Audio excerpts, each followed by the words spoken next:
semua, perkenalkan saya Widya Agustina Amanda yang akan menjadi moderator podcast pada pagi hari ini mengenai implementasi dan evaluasi media podcast dalam perilaku kesiapsiagaan bencana melalui pendekatan interprofessional education di Kemenkes Poltekkes Padang. Assalamualaikum warahmatullahi wabarakatuh. Waalaikumsalam warahmatullahi wabarakatuh. Halo, selamat pagi rekan-rekan. Selamat pagi. Pepatah yang mengatakan tak kenal maka tak sayang maka tak cinta. Oleh karena itu kita kenalan dulu ya supaya lebih akrab dalam obrolan podcast kita pada pagi hari ini. Oke, kita mulai dari sebelah sini dulu. Hai semuanya. Halo. Kenalin, aku Yola Delia. Aku dari jurusan D3 Kebidanan Padang. Salam kenal semuanya. Salam kenal. Halo teman-teman semuanya, perkenalkan nama aku Zul Ilham. Aku dari Prodi Sarjana Terapan Gizi dan Dietika. Salam kenal rekan-rekan semua. Salam kenal. Halo teman-teman, aku Salsa Ibrahim Indah Putri, biasa dipanggil Cabil, dari Sarjana 8 Prodi Sanitasi Lingkungan. Halo Sabil. Halo teman-teman semua, perkenalkan nama aku Marisa Okaviani. Aku dari jurusan Sarjana Terapan Promosi Kesehatan. Salam kenal teman-teman. Salam kenal. Hai semuanya, perkenalkan aku Fania Zandar Kerja Tua dari Sarjana Terapan Keperawatan. Halo semuanya. Halo rekan. Oke, nah sesuai judul podcast kita pada pagi hari ini mengenai perilaku kesiapsiagaan bencana. Nah, bencana ini tidak bisa ditebak ya, karena sifatnya merupakan dari alam itu sendiri.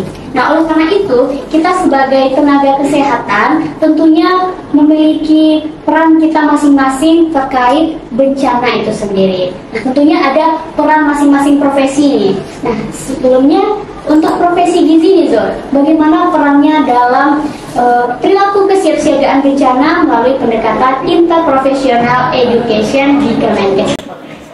Oke, makasih Kak Wid. Nah, jadi gini, sebenarnya aku orang Padang Pariaman nih Kak Wid. Dimana di daerah aku ada salah satu daerah di sana rawan terjadinya sebuah banjir Kak Wid. Ini mungkin saya mau membahas tentang apa sih peran profesi gizi dalam kesiapsiagaan bencana. Seorang profesi gizi itu harus melakukan sebuah persiapan dan perencanaan, baik itu sebelum terjadinya bencana, saat terjadinya bencana, dan setelah terjadinya bencana. Yang penting dilakukan sebagai profesi gizi dalam kesiapsiagaan bencana, kami melakukan merencanakan makanan darurat yang bergizi. Yang kedua, kami selalu melakukan yang namanya kesiapsiagaan apabila terjadinya bencana. Nah, yang ketiga yaitu mengidentifikasi kelompok-kelompok yang rentan yang membutuhkan makanan-makanan yang bergizi. Nah, saat terjadinya bencana, kami sebagai profesi gizi, kami melakukan yaitu menilai status gizi masyarakat yang terkena bencana. Nah, yang kedua, kami selalu yang namanya mendistribusikan makanan-makanan yang bergizi. Nah, yang ketiga, kami memberikan makanan tambahan yang bergizi. Nah, yang terakhir kami melakukan sebuah edukasi kepada masyarakat tentang makanan-makanan yang bergizi sesuai keadaan yang terjadi. Setelah terjadinya bencana ini, kami melakukan yang namanya pemulihan nutrisi pada masyarakat yang terjadi bencana tersebut. Kami selalu menangani malnutrisi terhadap masyarakat yang terjadi bencana. Nah, kami juga selalu yang namanya memperhatikan bagaimana nutrisi masyarakat setelah terjadinya bencana. Mungkin seperti itu kalau dari profesi gizi kami ya. Oke, ternyata keren ya teman-teman. Dari profesi gizi itu memiliki peran yang sangat penting dalam kesiapsiagaan bencana, baik dari pra, saat terjadi maupun pasca terjadi. Nah, bagaimana nih Yola kalau dari profesi bidan? Bagaimana perannya dalam perilaku kesiapsiagaan bencana dalam interprofessional education? Baiklah, mungkin untuk bidan sendiri itu mayoritasnya adalah perempuan ya, dimulai dari anak, remaja, ibu hamil, serta para lansia. Di sini bidan berprofesi untuk kesejahteraan ibu dan anak pada saat terjadinya bencana. Dan untuk strategi yang kami lakukan untuk pra-bencana, itu kami melakukan kegiatan penyuluhan berupa pemberian informasi Kak mengenai proses apa saja yang dibutuhkan atau kesiapsiagaan dalam menghadapi bencana tersebut. Kami melakukan dengan beberapa masyarakat dan profesi lainnya, itu melakukan kegiatan posyandu atau kegiatan lainnya. Dan saat terjadinya bencana, kami juga akan berdasar yang pertama itu mengevakuasi para korban dengan menskala prioritaskan mana yang lebih didahulukan dan mana yang bisa diletakkan pada posko yang bukan urgent seperti itu. Dan kita juga menyediakan posko pelayanan pemeriksaan kesehatan sendiri untuk umum dan terutama untuk ibu hamil. Kita juga melakukan pemeriksaan antenatal itu yang akan menunjang nantinya kesehatan antara ibu dan kandungan nantinya.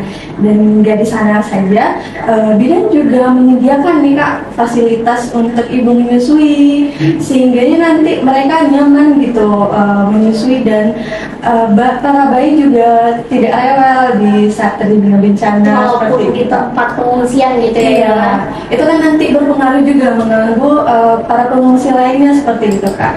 Dan juga kami memfokuskan kepada remaja juga untuk kesehatan reproduksinya sehingga mereka bisa mengendalikan diri pada saat di daerah bencana tersebut Kak. Kan kita juga tidak bisa mengantisipasi terjadinya pelecehan seksual. Iya betul. Ya makanya rawan sekali. Makanya kita juga menggunakan alternatif lain seperti pemberian kontrasepsi darurat pada kasus-kasus yang dibutuhkan. Dan tidak bergeser dari itu, dengan adanya bidan tentu adanya persalinan. Kami juga menyediakan tempat persalinan darurat dan bekerjasama dengan fasilitas kesehatan lainnya jika membutuhkan penanganan lebih lanjut. Serta untuk pasca terjadinya bencana itu adalah rehabilitas Kak. Itu kita akan mengunjungi kembali para korban bencana dengan tujuan untuk melihat apakah para korban tersebut sudah melakukan pemulihan atau masih trauma gitu Kak. Jadi kita bisa memberikan apakah korban itu memerlukan pengobatan lebih lanjut atau terapi seperti itu Kak. Oke, keren juga ya dari bidan. Jadi ternyata walaupun dalam keadaan bencana, tapi kegiatan kita sebagai rutinitas kita sebagai manusia yang aktif terus itu tetap berjalan terus gitu dan nggak bisa ditunda. Jadi kita harus mempersiapkan hal itu ya Yola, baik dengan bersalin ataupun hal-hal lainnya. Nah selanjutnya bagaimana nih Syabil dari profesi kesehatan lingkungan? Oke, mungkin dari profesi tenaga kesehatan lingkungan sendiri itu juga ada yang namanya pra, saat, sama pasca ya. Nah, kalau untuk perannya di saat pra bencana itu melakukan pemetaan wilayah yang dimana dengan rentan wilayah bencananya. Saya juga mengidentifikasi nih apa aja bahaya-bahaya risiko yang terjadi saat bencana. Dan selain itu di saat pra juga melakukan gimana nih program-program untuk pencegahan mengatasi risiko bahaya lingkungan. Nah, kalau ketika bencananya itu Landesing punya peran untuk melakukan pelayanan kesehatan lingkungan seperti adanya penyakit menular dan juga ada surveillance. Siapa tahu nanti ada penyakit-penyakit yang akan muncul setelah bencana. Dan ketika saat pasca bencana itu dari Landesing sendiri mempunyai peran untuk rehabilitasi lingkungan, entah itu untuk penyediaan airnya, limbahnya, vektornya, ataupun pemulihan infrastruktur yang rusak karena bencana. Karena lingkungan itu sangat berpengaruh ya terhadap kesehatan ketika bencana. Mungkin kalau dari casing sih. Ternyata kesehatan lingkungan itu sangat berpengaruh terkait kita walaupun dalam keadaan darurat seperti bencana, tapi kalau lingkungan juga tidak kita jaga atau akan menambah mungkin ya penyakit atau imunnya akan berkurang ya Syabil ya. Iya benar banget. Nah bagaimana nih Zandra kalau dari keperawatan nih bagaimana peran dalam kesiapsiagaan bencana terkait pendekatan interprofessional education ya? Baik Kak, terima kasih Kak Iwin. Kalau dari keperawatan itu sendiri, sama seperti profesi sebelumnya, ada pra, saat bencana, dan juga pasca bencana. Nah kalau di pra itu, nanti di keperawatan kita akan melakukan kegiatan edukasi penyuluhan kepada masyarakat tentang bencana yang terjadi. Katakanlah misalnya banjir, maka saat edukasi kita akan memberikan pemahaman kepada masyarakat apa saja yang akan dihadapi ketika banjir. Nah, selain itu kita juga akan melakukan simulasi bencana ataupun seperti mitigasi. Jadi kurang lebih nanti masyarakat akan juga paham tentang tindakan apa yang akan dilakukan ketika banjir atau ketika bencana lainnya terjadi. Karena kita kan tidak dapat memastikan apakah tenaga kesehatan katakanlah di sini adalah perawat itu akan hadir saat bencana. Jadi dengan adanya edukasi dan juga mitigasi, masyarakat lebih kurangnya dapat mengantisipasi secara dini terlebih dahulu. Nah, kalau untuk yang saat bencana itu perawat juga berfokus pada penyediaan sumber daya, terutama logistik dan juga obat-obatan. Kenapa? Karena ketika bencana itu kan pasti akan disertai dengan penyakit lainnya, seperti tadi banjir kan akan disertai dengan penyakit kulit, skabies, diare dan juga demam berdarah. Nah, disitulah perawat harus menyediakan stok obat-obatan yang memenuhi baik generik ataupun khusus. Nah, hal lainnya perawat juga harus melakukan atau menghadirkan suatu posko pemeriksaan kesehatan. Kenapa? Karena penyakitnya kan tidak hanya berfokus pada penyakit kulit dan juga penyakit tertentu. Ada kalanya masyarakat tersebut juga akan melakukan pemeriksaan baik itu tensi ataupun hal lainnya yang juga dapat memicu terjadinya penyakit lain. Nah, kalau untuk di fase pasca bencana atau setelah bencana, kurang lebih itu sama juga seperti profesi sebelumnya. Kita akan berfokus pada pemulihan korban-korban bencana. Kita akan menelusuri apakah tindakan pelayanan kesehatan yang kita berikan di fase bencana tersebut memberikan efek yang maju kepada para korban. Apakah ada dampak yang lebih baik atau malah berujung kepada dampak yang lebih buruk seperti trauma dan lain sebagainya. Mungkin sekian kalau dari keperawatan. Oke, keren juga ya dari keperawatan. Nampaknya dari keperawatan ini lebih fokus ke kuratif ya, mengobati terkait korban dari bencana tersebut ataupun yang sudah memiliki penyakit bawaan sebelumnya. Itu lebih rentan ya, Sandra ya. Iya. Oke, sekarang kita beranjak ke jurusan promosi kesehatan di Marisa. Dari jurusan promosi kesehatan nih, bagaimana sih peran dari profesi tersebut dalam menghadapi bencana yang terjadi? Oke Kak Win, terima kasih Kak Win. Nah, kalau dari tenaga promosi kesehatan sendiri, pastinya ada bagian pra bencana, saat bencana, dan pasca bencana. Nah, pada bagian pra bencana, tentunya kami akan menyusun suatu materi edukasi terkait dengan bencana tersebut. Apa sih materi-materi yang akan disampaikan yang berkaitan dengan bencana tersebut. Kemudian selanjutnya nantinya akan dilakukan pelatihan. Pelatihan ini bisa pelatihan terkait dengan evakuasi ketika bencana terjadi, kemudian juga langkah-langkah gimana sih cara mengobati, karena sama seperti yang dibilang oleh Pak tadi, ketika bencana terjadi belum tentu ada tenaga kesehatan di lokasi tersebut. Jadi kita latih pertolongan pertama, bagaimana pertolongan pertama yang harus dilakukan saat bencana terjadi. Nah, kemudian untuk bagian saat bencana, tenaga promosi kesehatan memiliki peran untuk mengadvokasi para pemangku kebijakan terkait sarana dan prasarana yang dibutuhkan pada saat bencana tersebut, Kak Win. Jadi kita sebagai tenaga promosi kesehatan menjadi membantu mereka untuk mengadvokasi kepada para pemangku kebijakan. Nah, selanjutnya kita juga pada saat bencana kita mengidentifikasi para korban dengan mengkaji masyarakat yang berisiko seperti balita ataupun lansia. Kemudian selanjutnya nanti akan kita buat program terkait dengan masyarakat yang berisiko tersebut. Nah, kemudian pada bagian pasca bencana, tenaga promosi kesehatan memiliki peran, yaitu sama dengan jurusan lainnya, memiliki peran untuk pemulihan nih Kak Win. Tapi kalau kita lebih fokus kepada edukasi dan penyuluhan. Jadi kegiatannya itu dibuat se-enjoy mungkin, tergantung sasarannya. Karena seperti yang kita tahu, ketika bencana tentunya ada beberapa orang yang akan mengalami trauma. Nah, kita nanti tenaga promosi kesehatan akan membentuk suatu kegiatan yang kegiatannya itu tidak kaku, tapi kita buat se-enjoy mungkin sehingga sasaran dapat nyaman mengikuti kegiatan tersebut. Nah, ini diharapkan dapat mengurangi trauma para korban tersebut, Kak Git. Oke, Marisa. Jadi promosi kesehatan ini lebih fokus ke preventif dan promotifnya begitu ya.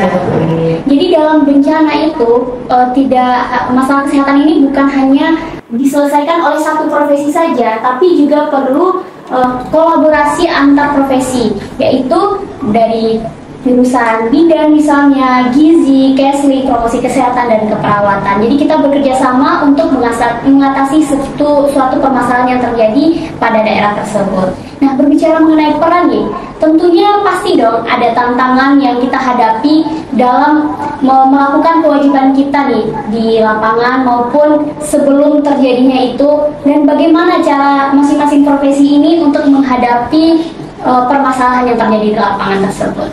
Kita bisa mulai dulu dari profesi bidan ya Yola. Gimana Yola? Oh, baik, terima kasih Kak Wit. Mungkin di sini tantangannya buat bidan ya Kak, itu kurangnya pelatihan dan pemahaman bersama. Karena di sini dalam situasi nantinya bencana, bukan satu profesi aja nih yang ada di satu tempat. Mungkin semua profesi akan ikut andil dalam manajemen penanggulangan bencana. Yang di sini mungkin profesi lain kurang menguasai bagian kebidanan seperti kehamilan dan kebutuhan khusus ibu menyusui.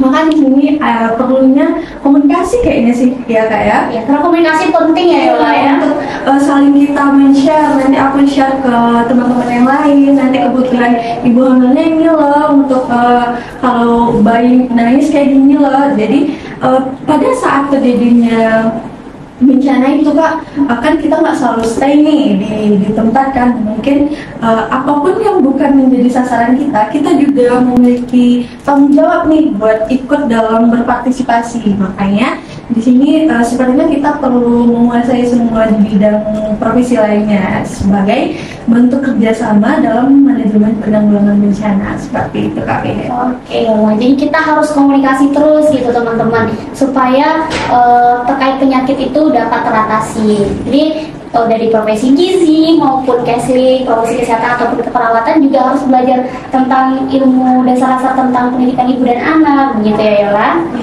Oke.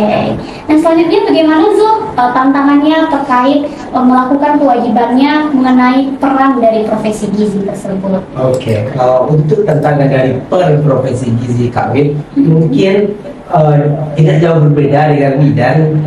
Nah, terkadang profesi kesehatan yang lain tidak memahami apa sih peran dari profesi gizi dalam terjadinya suatu terjadi kejadian bencana ini.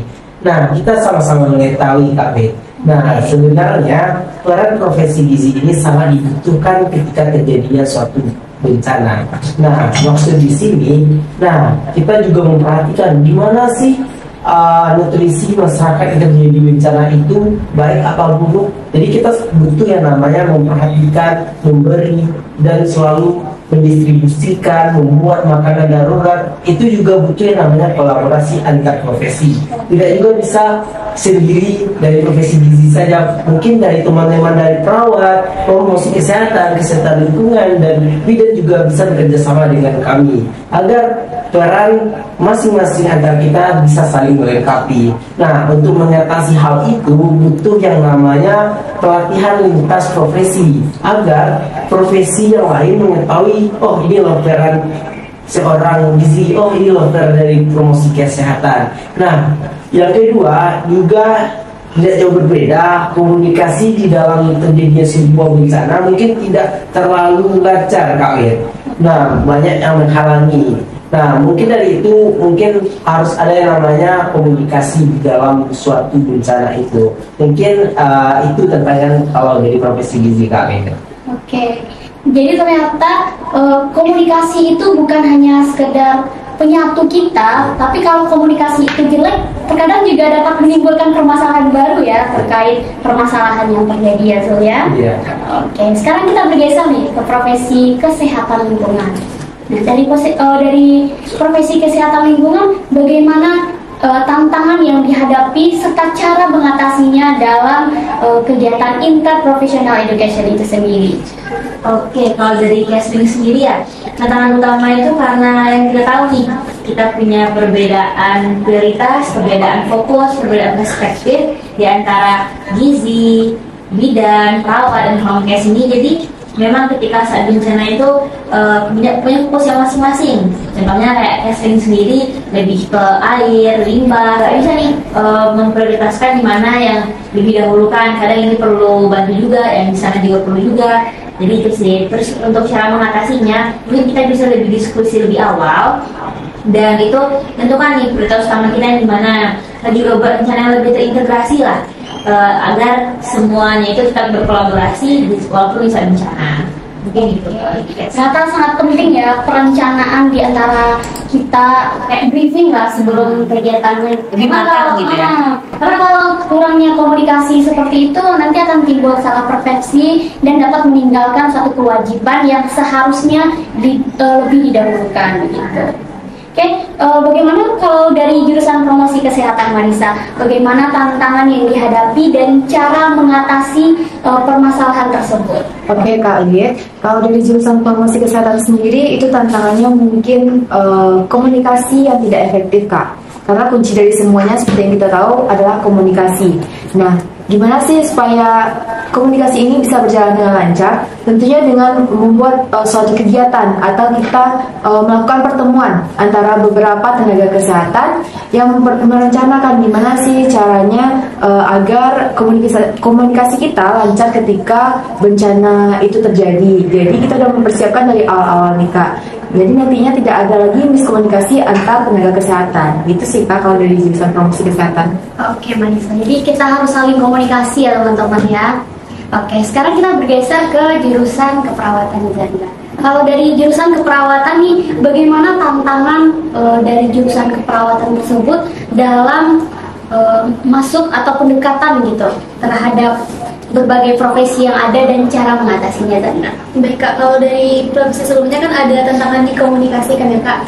Tetapi kalau di keperawatan sendiri itu mungkin Kak Sandra ada tantangan di bagian ketersediaan sumber daya manusianya. Contohnya adalah dalam hal ini tenaga kesehatan. Karena kenapa? Ketika ada bencana, pasti kan ada posko-posko untuk bencana tersebut. Nah, poskonya juga pasti akan banyak. Dan dalam satu posko paling tidak cuma 2 atau 3 tenaga kesehatan. Nah, ketika ada salah satu korban bencana yang bertanya kepada perawat tentang katakanlah masalah gizi, namun perawat tersebut tidak mampu untuk menjawab pertanyaan dari korban tersebut, maka sangat disayangkan sekali jika tenaga kesehatan bersikap seperti itu. Akan tidak etis tampaknya bagi para korban bencana. Maka dari itu mungkin di sini lebih kepada kita tidak hanya fokus pada sasaran kita saja seperti jurusan bidan tadi, kita juga harus bisa dapat memahami bagaimana bidang-bidang dari profesi lainnya. Kalau untuk tindakannya atau jalan keluarnya mungkin sama seperti yang disampaikan Bang Zul tadi, kita dapat juga melakukan kegiatan lintas profesi, di mana di situ kita dapat mempelajari juga apa saja sih yang dipelajari oleh profesi lainnya seperti Kesling ataupun Promkes, sehingga meskipun di posko tersebut kita hanya katakanlah perawat saja, kita juga mampu menjawab pertanyaan korban baik itu mengenai lingkungan ataupun nanti mengenai gizi Kak. Oke, jadi ternyata antara kita nih sebagai tenaga kesehatan, kita harus saling berkolaborasi dan bekerja sama gitu. Juga harus mengadakan kegiatan lintas profesi atau lintas jurusan. Jadi antara gizi bisa tahu tentang perawat, ataupun perawat tahu tentang gizi, promkes ataupun kesehatan lingkungan dan juga bidan gitu. Walaupun hanya dasar-dasarnya begitu ya.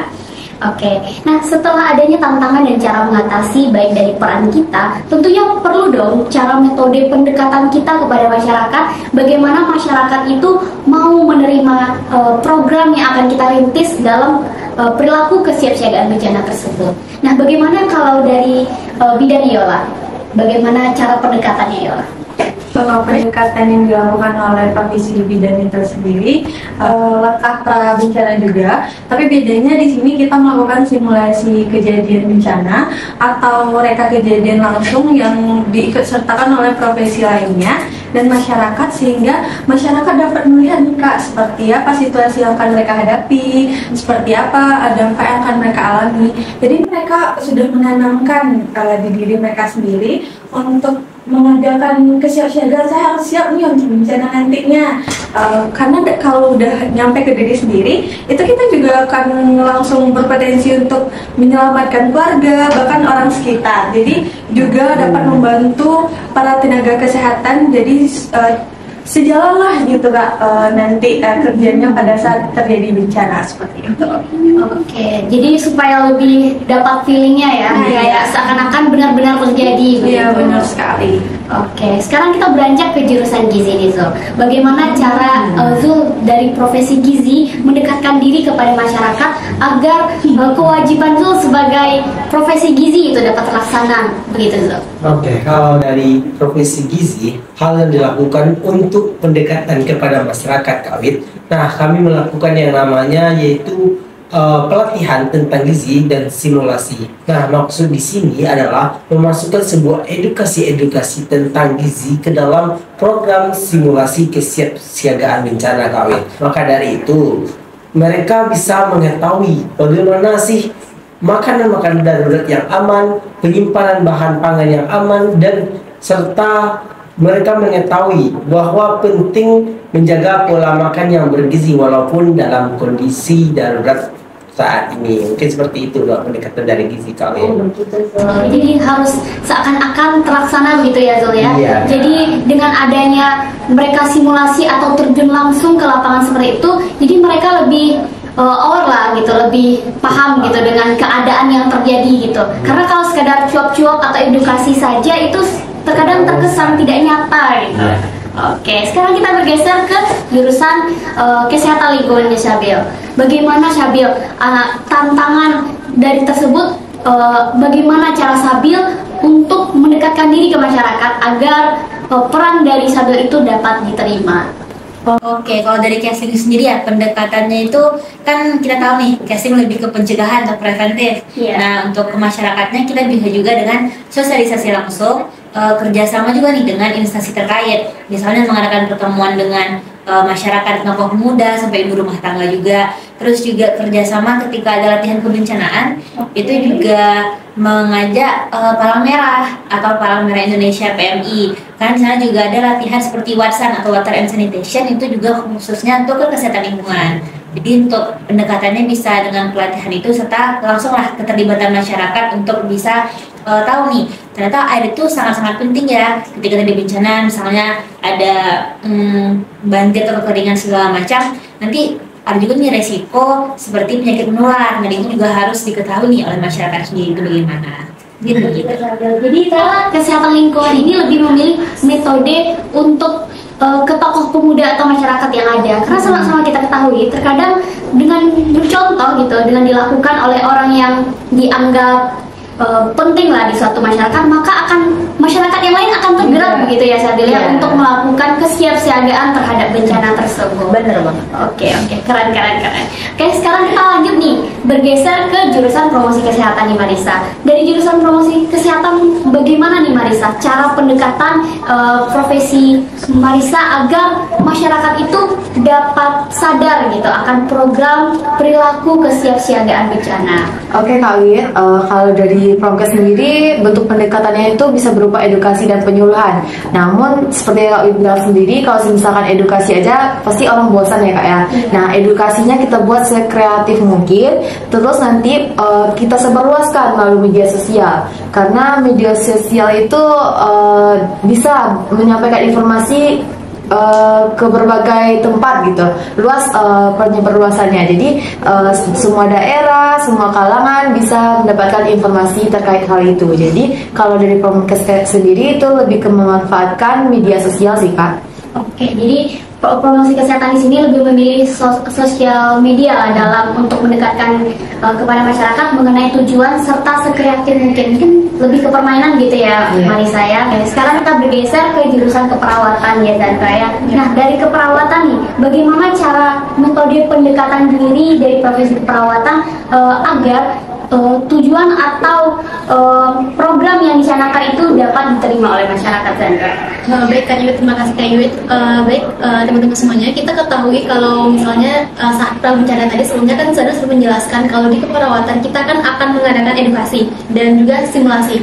Nah kita tahu bahwa kebanyakan orang itu pasti akan bosan dengan kegiatan simulasi dan juga edukasi yang hanya biasa saja. Nah pendekatan yang akan kita hadirkan di sini kami sebagai perawat adalah namanya Hospital Disaster Play. Jadi di sini adalah suatu video kilas balik salah satu suatu kejadian bencana, di mana di video ini akan ditampilkan bagaimana hiruk pikuknya para korban terutama di posko. Nah ketika hiruk pikuk tersebut ditonton oleh para masyarakat yang hadir di saat edukasi itu, maka mereka akan diberikan pemahaman bahwa saat terjadi bencana di posko itu perawat tidak bisa satu-satu diberikan pelayanan kesehatan. Maka dari itu masyarakat harus juga paham kurang lebih tindakan-tindakan kecil yang mungkin bisa dilakukan secara pribadi. Jadi mungkin salah satu pendekatannya adalah dengan hospital disaster plan itu sendiri, Kak Iwe. Oke, keren juga ya dari keperawatan bisa melalui video kilas balik begitu. Nah, ini selanjutnya nih, kita udah tahu nih peran-peran kita, tantangan dan cara mengatasi walaupun serta dengan metode-metode supaya kita bisa masuk menjalankan program itu sendiri. Selanjutnya bagaimana nih? Coba kita bikin sebuah contoh kasus konkret mengenai kesiapsiagaan terhadap bencana tersebut melalui pendekatan interprofessional education. Karena kita lebih ke contoh konkret itu terkadang lebih menarik begitu. Bagaimana Zandra? Baik, Kak, kalau untuk interprofessional education sendiri itu kita sudah pernah loh, Kak, melakukan kegiatan tersebut, terutama kegiatan itu dicetuskan oleh Kemenkes BMKM, Kemenkes Poltekkes Padang, yang dengan nama kegiatannya adalah Trauma Healing. Nah, di kegiatan itu kita sudah melakukan education tersebut dengan beberapa provinsi lainnya, ada keperawatan, bidan, promkes, kesling, dan juga gizi. Terutama waktu itu kebetulan saat terjadi bencana banjir bandang di Pesel waktu itu, Kak. Oh begitu, jadi teman-teman sudah pernah turun ya di lapangan itu dan juga udah pernah melakukan kolaborasi itu sendiri. Jadi bukan cuma hanya sekedar perencanaan, penerapan atau bagaimana, tapi teman-teman juga udah turun langsung ke lapangan gitu. Oke, kita boleh bahas mengenai trauma healing itu ya. Nah dari trauma healing nih, dari bidan nih, apa sih yang Yola lakukan di lapangan tersebut? Kegiatan yang Yola lakukan dalam program trauma healing tersebut?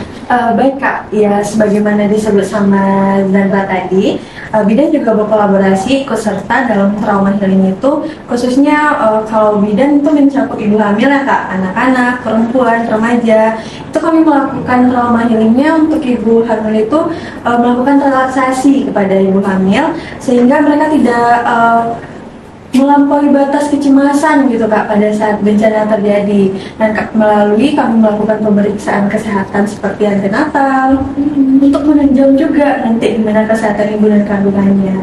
Dan kami juga melakukan beberapa kepada ibu nifas itu dengan cara mengasih ruang kepada para ibu untuk mengontrol emosi sendiri, dan kita juga memberi dukungan gitu loh Kak kepada para ibu-ibu untuk tidak terganggu mentalnya dan mendatangkan mungkin beberapa keluarga atau suami di sisi ibu tersebut. Oke, jadi sekarang udah lebih jelas ya teman-teman bagaimana hal tersebut karena sudah turun ke lapangan gitu. Sekarang kita beralih nih ke profesi gizi gitu. Oke. Nah, tadi kami juga kolaborasi tentang trauma healing ya Kak Win. Kalau kami dari profesi gizi, kami melakukan yang namanya konseling gizi. Untuk kegiatan tersebut, kami melakukan penilaian status gizi melalui antropometri. Contohnya tinggi badan, berat badan, paling kandungan atas, sehingga kami juga mengetahui bagaimana sih gizi dari masyarakat yang terkena bencana. Nah, yang kedua, kami melakukan konseling secara langsung, yaitu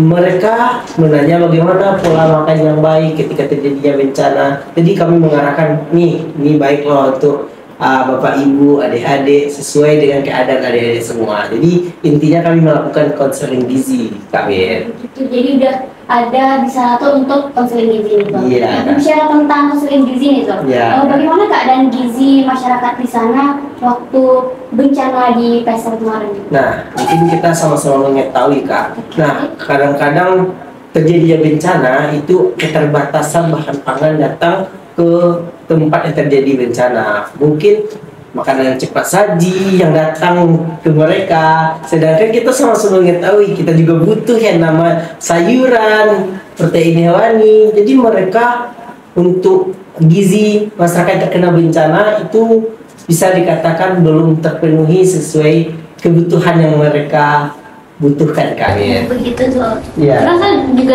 pernah dengar ya. Iya. Karena waktu acara trauma healing tersebut dari Poltekkes Kemenkes Padang khususnya gizi itu membuat makanan ya, Iya. memasak makanan di sana ya, Iya. tuh ya. Keren sekali jurusan gizi.